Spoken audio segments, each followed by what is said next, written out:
In today's video, I'm going to show you how to use background eraser to remove the background of any image at all that you can use for your YouTube thumbnail.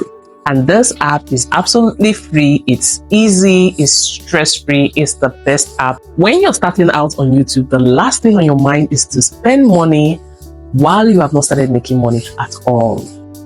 To download this app, go to Play Store.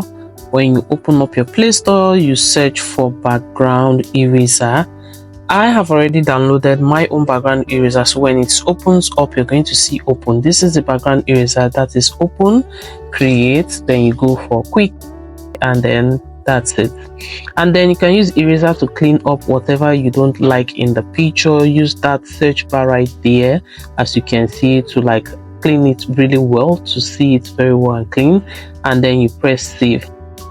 Now let's import the picture to Canva. You type YouTube thumbnail for the desired template that we're going to be working with. Click on replace to change the picture.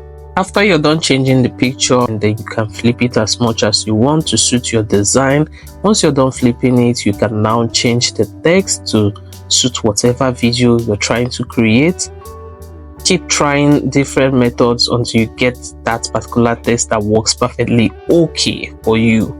You need to be patient enough to keep trying it, because at this stage it's more of try and error until you get that desired design you're looking to achieve. And then you save once you're done, and there you go, your design is fully ready to share on your YouTube channel or any other social media platform. If you found this video helpful, please subscribe to my YouTube channel and leave a comment in the comment section letting me know that you have already subscribed, and I'll be bringing more videos like this your way.